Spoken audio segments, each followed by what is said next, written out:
Good afternoon, everybody. My name is Joe, and I'm a weapon of mass instruction. And today, I'm going to talk about planning. And the reason why is because last night I was talking to somebody who was worried about getting out of a city in case of an emergency. And this is geared mainly towards people who haven't had experience in this sort of thing, or training for it, or whatever the case may be. Just the main thing is, remember your 6 P's. Proper planning prevents piss poor performance. And it comes down to, literally just make plans. I covered lightly bug out bags and stuff like that, and you can find that all over YouTube. Different people have different ideas on what to put in your bag and what not to put in your bag. And they're all right.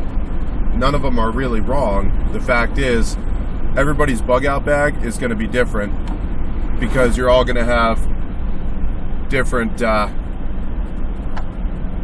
situations to take care of. For example, if you live in the desert, you might not have to worry about rain, so you would probably forgo a rain poncho. Whereas if you live above the Arctic Circle, where it's always snowy, and it never rains, but it always snows. Yeah, good job. Anyway, if that's the case, you might go with something like a thicker sleeping bag. And again, you might want to go with a parka or some extra layers of clothing in your bag. Some advice that I'll give to everybody, regardless of your situation, is always wear something that you can run in. Whether it's boots, shoes, sneakers. If you're worried about the idea that you might have to split real quick, I hate it when people give me the answer, well, I'll just take off my high-heeled shoes or my flip-flops and I'll run barefoot. No, that's not feasible. Unless you have a good amount of experience in running barefoot across, gravel or, stony earth, you're probably not going to want to do that. It's going to hurt your feet a lot. So pick something that you can run in and stick to that sort of footwear whenever you're out doing stuff. A good amount of food is necessary. It's got to be compact. Definitely good amount of water. I recommend, if possible, 3 days worth of water. 3 gallons of water equals about 24 pounds. So depending on how much weight you can carry will determine how much water you can carry. I'd say water is your number one concern.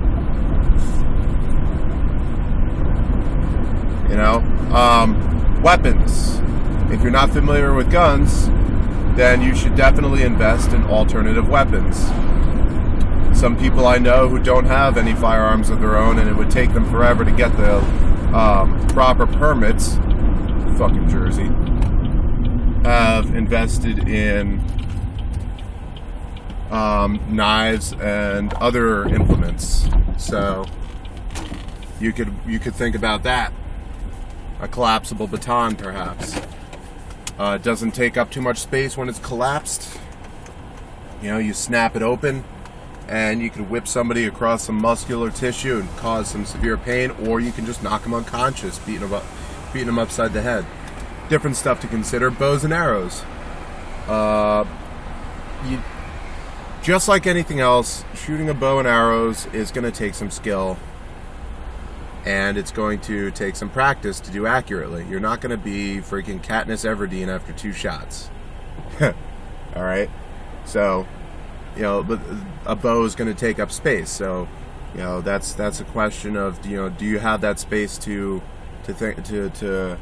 handle that kind of equipment?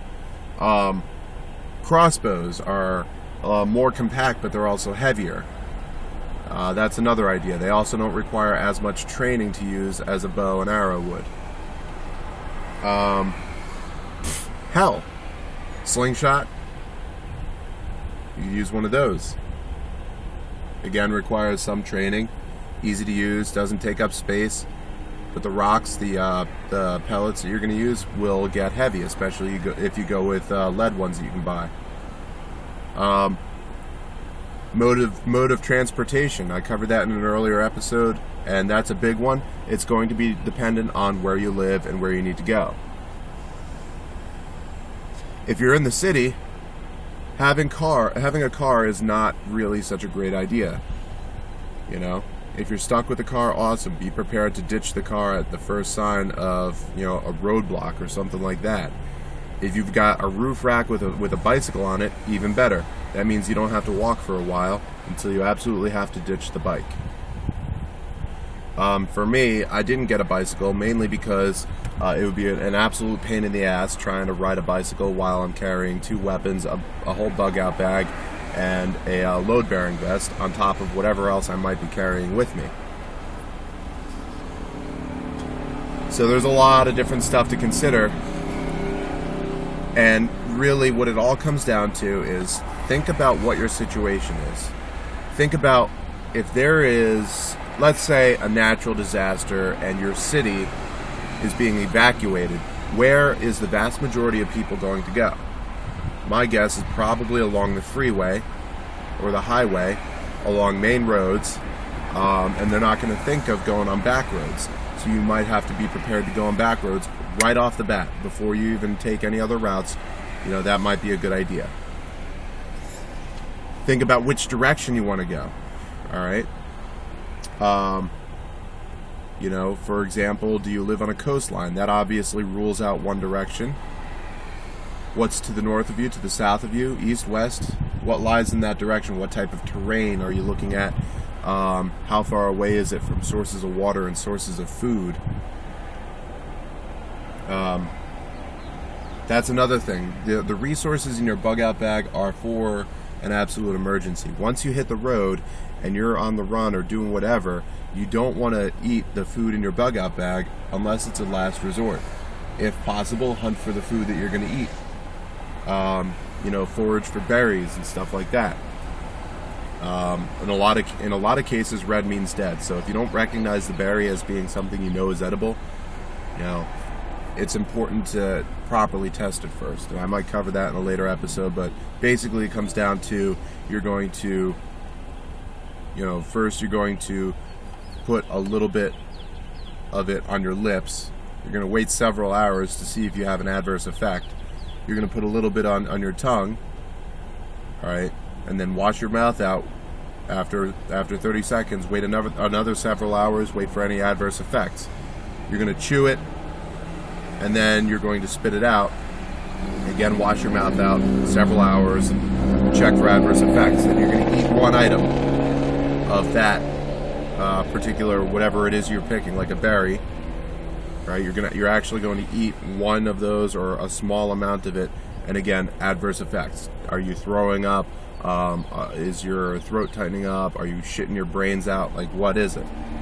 If none of those happens after all that occurs, after that several hours of waiting, there you go. You found a new edible source of food. But it's a time-consuming process. So it's important for you to have other sources of food that you can actually eat while you're waiting. That's pretty much what I got for you today. Think about your plans. Think about what you're likely to face. Again, if you're in the city, you might want to invest in some guns and learn how to use them. Guns are designed to shoot the guy, kill the guy that you're pointing it at. If you use it properly, it's not going to hurt you, especially if you go with something smaller or lighter.